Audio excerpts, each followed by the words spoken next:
Hi guys, alright, I'm doing another video. This one is going to be a bit of a Chatette type thing, and I'm just thinking about my channel again, but I'm also thinking about my collecting and my future as a collector, because I actually do believe that I am a collector. I know that sounds maybe a bit pretentious or whatever, but I would very much consider myself a connoisseur when it comes to games and stuff like that.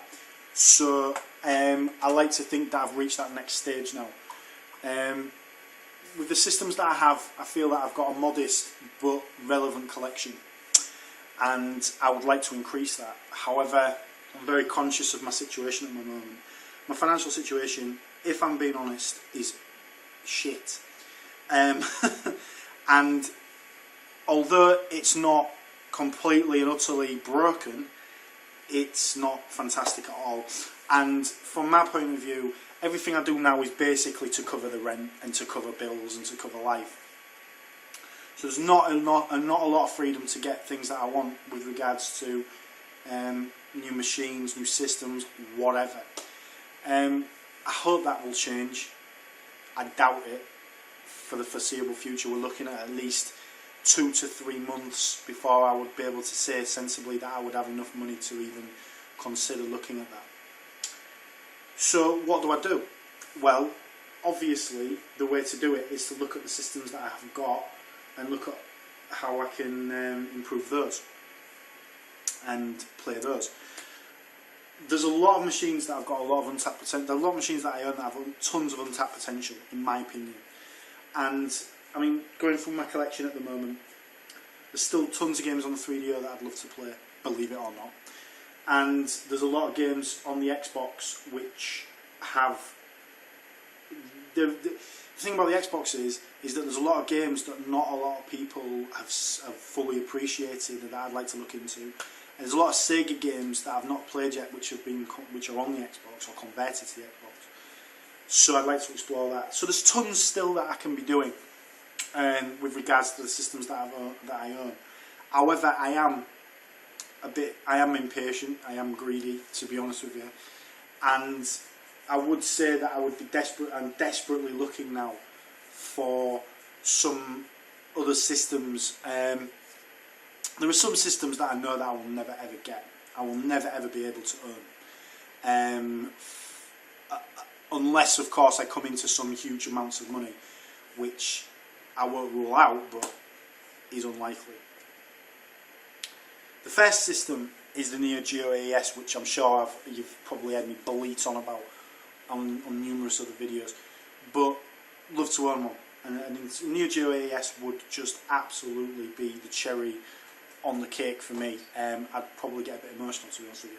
But yeah, so many memories with that one, and it would be nice to own the legitimate piece of hardware.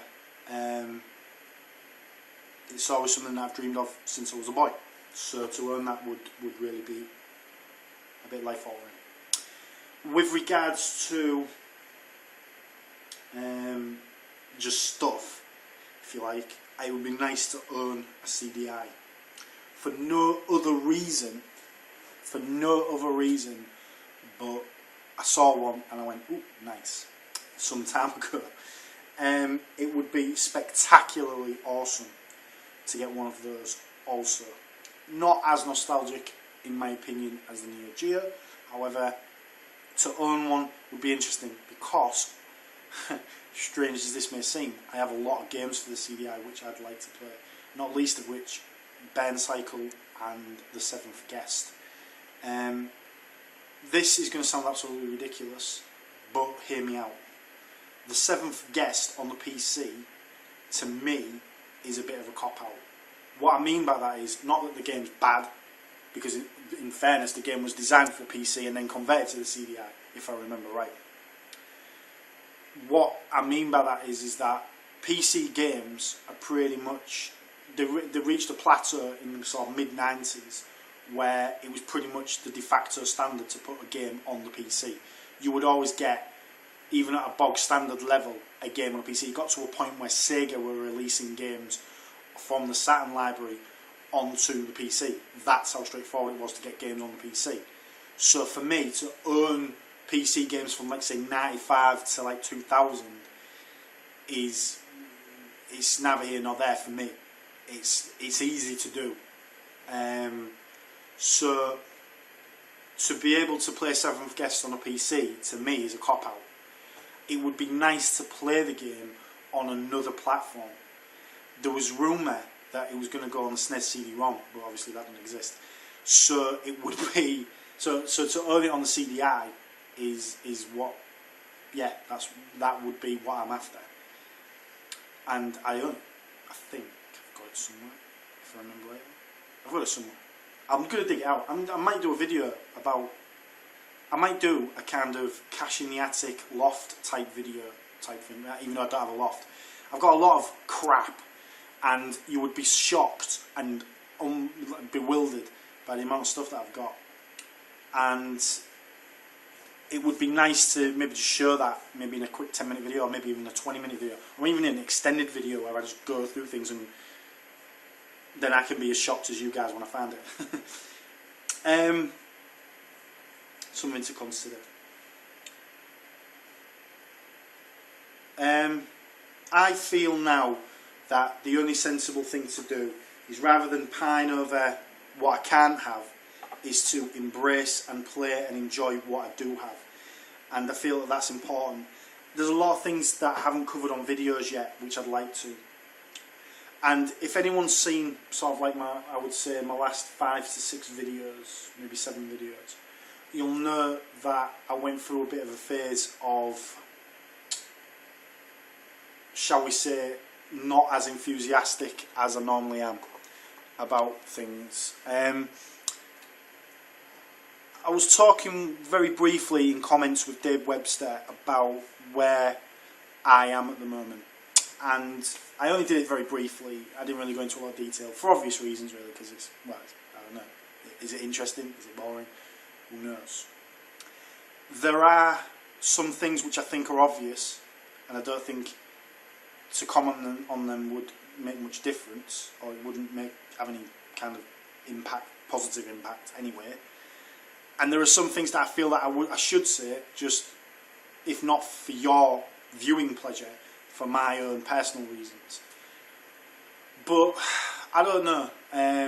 Someone said to me today that your personal life is your personal life, and you working or professional relationships shouldn't be embroiled in your personal life. Kind of makes sense. See what they're saying. I tend not to listen to advice. I tend to ignore advice, if I'm being honest. I just want to know, guys, what you think about me with regards to the channel, the things that you've seen recently, what your manner, what your attitude is towards the channel, my channel. This is, I don't know if I'm lining myself up for a fall here, but I'm going to say it. Normally, when my expectation doing this, the expectation that I had coming into this was that I would get a lot of stick. That is to say, I would get a lot of comments, maybe slightly derogatory, possibly maybe controversial, maybe stuff where I'd have to explain myself because the video didn't do the game or the situation justice. I was fully prepared to have a truly big debate about various things, aspects of my videos. It hasn't happened. Well, not often anyway. No one has out and out said, you are not correct, or you are wrong, or you're an idiot. No one has said anything negative, really, about my videos, which is strange. In terms of dislikes, I've only got a slack handful of dislikes on the videos.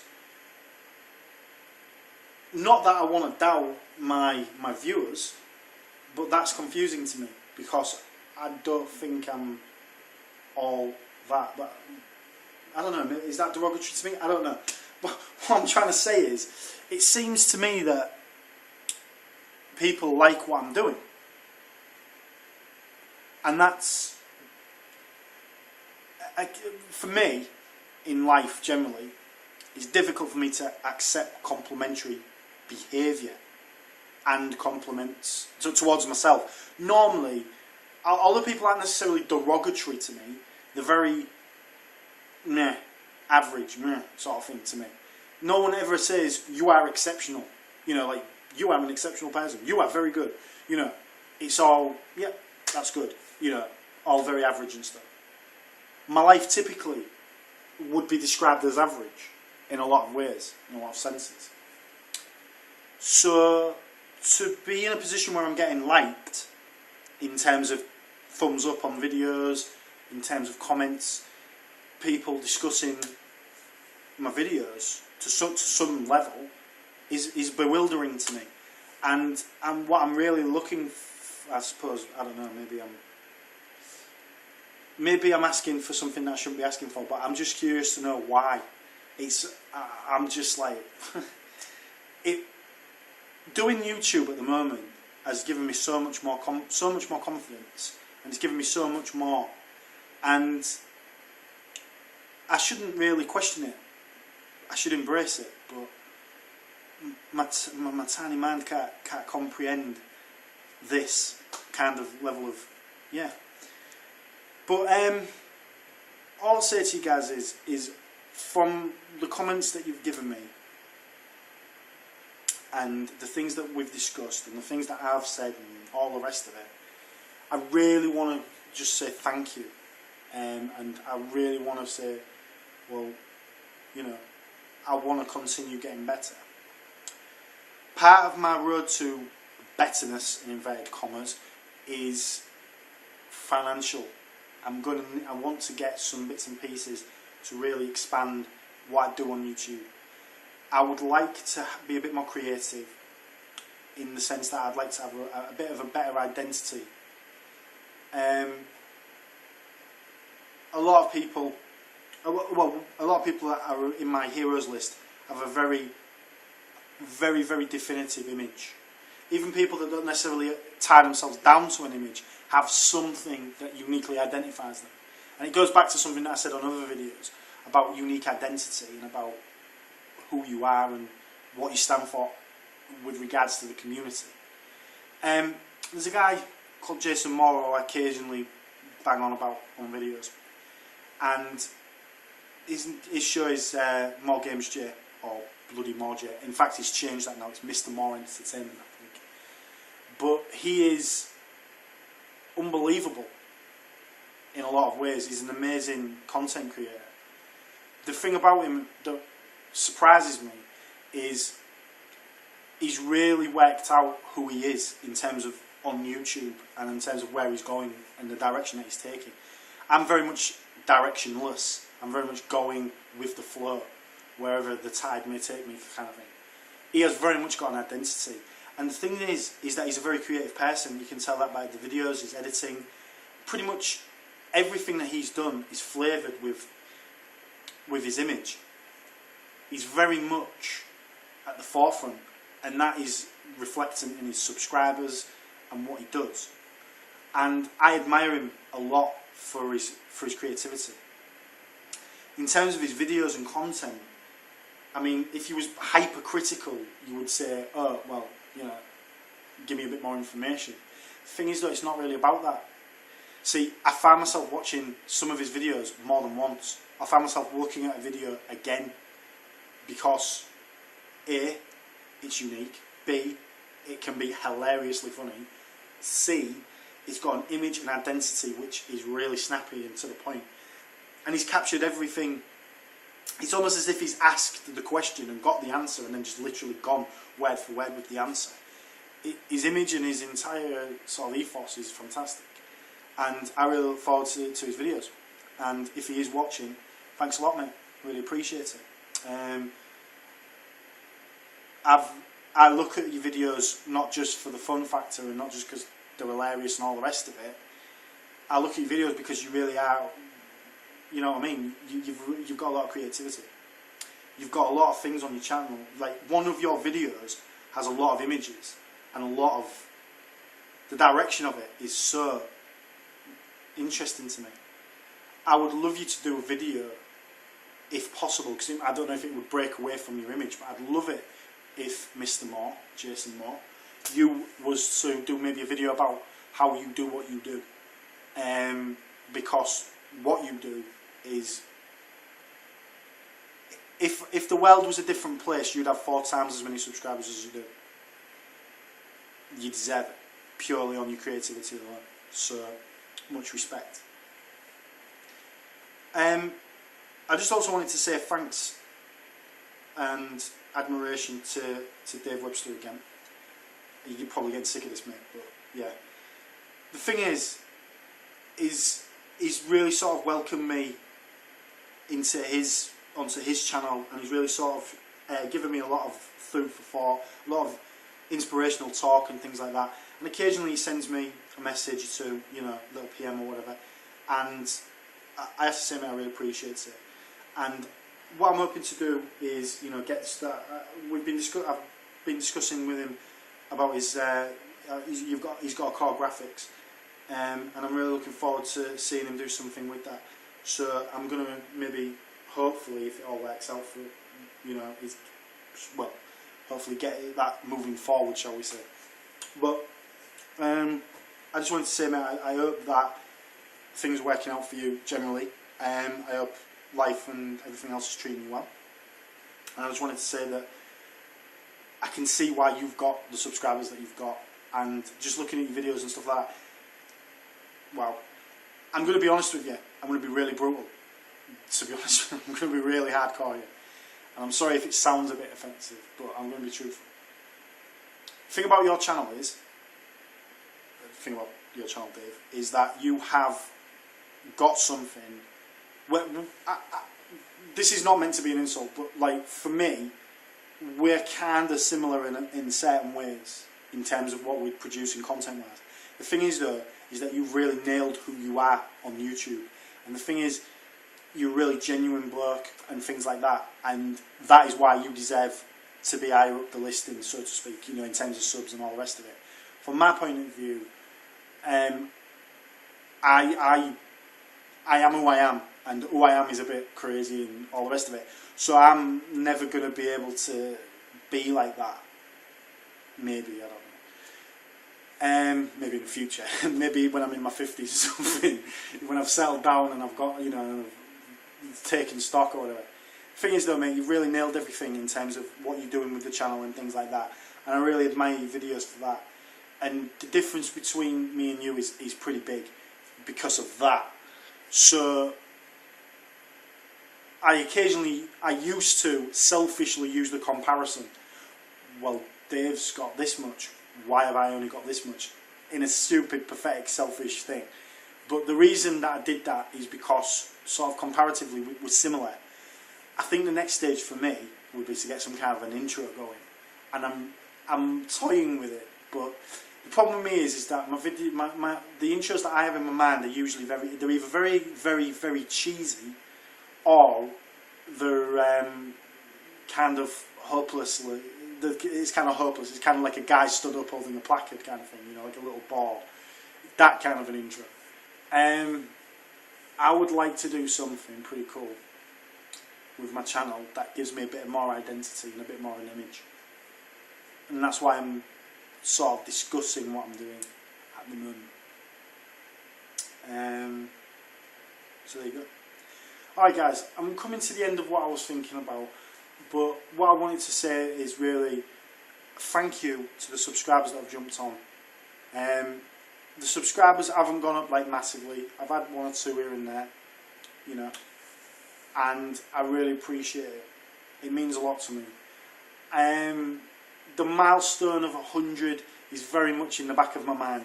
I'm very, very conscious of that, and if I was to get to it, I'd be chuffed to bits. And of course, I would probably do some kind of a video jumping up and down, shouting, that kind of thing. You know, really chuffed in that. But for me, it was. I had a very brief comment on the EPROM9's channel because he was talking about getting subs and being noticed on YouTube. For me, I would rather have 100 people that watch and have an appreciation of what I'm saying and doing than 100,000 people that have just idly watching. Maybe that's a dim, kind of not very clever viewpoint. Maybe I've missed the point there, possibly, and you know, I'm sure people will explain that to me. But the way I see it is that I don't feel that being famous is important as much as being relevant is. I think relevance takes precedence over famousness. If you're a relevant person, people will want to know what you are about.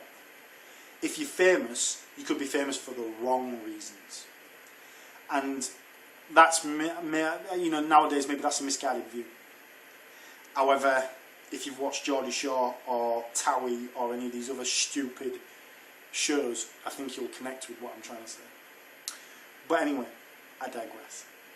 The point is, I want to, the mark I want to leave, if it's going to be a small mark, I want it to be a relevant mark on YouTube. And that's the reason why I'm doing what I'm doing, the way that I'm doing it. There you go. Oh, and one last thing. A weird thing has happened which I don't know if I should go into, but I'm going to sort of broach the subject a little bit. I noticed, because I'm very much a fan of his work. He did a lot of content that I really enjoyed, and there was a period of time where I didn't watch his videos, and I was going to go back to them to watch them in a kind of box set form, and for some reason his channel hasn't come up. It seems to have been shut down. I'm talking about SeanSidiousHD. SeanSidiousHD's channel, in my opinion, was fantastic and truly brilliant. And you know, he always brought a sort of personal spin on what he did, and that is, like, to me, that's what it's all about. But I know that his channel isn't there at the moment. It seems to be completely gone. I just wondered if anyone who knew Sean Sidious, or Sean himself, had any kind of understanding as to what was going on there. I appreciate that. Obviously, I don't want to make it too personal or anything like that. Obviously, if it's for personal reasons, I understand and appreciate that. I'm just hope that he's okay, and I hope that if he is considering his options, I'd love to know if he's potentially doing a new channel, because I'd happily jump on and sub without question. I hope that he's maybe returning if he's on any kind of hiatus. All I'd like to just say is that I miss what he does in terms of his content and stuff like that. And if he's okay, then that's brilliant. If you know, if someone can't elaborate, or they don't want to elaborate, or even if he comes on and maybe comments himself, that would be fantastic. Just to know that everything's okay, and maybe that we'll see him again on YouTube or something. Because I won't lie to you, I was kind of disappointed that his channel had gone down. Because I was really enjoying the Walking Dead box set, as I call it. But anyway, I hope he's alright, and anyone who has any knowledge of him or knows what he's about and stuff like that, if you let me know. I'm not on Twitter anymore, so I don't keep abreast of these things, so I apologise if he made some kind of an announcement and I wasn't there. It's just, I don't want to, you know, I don't want to dig up history if it's a bad thing or whatever. I just really was curious to know what had gone on and if he's okay. Alright guys, I'm going to leave it there. Have a good one. Thanks ever so much, and keep watching if you can. Thanks now.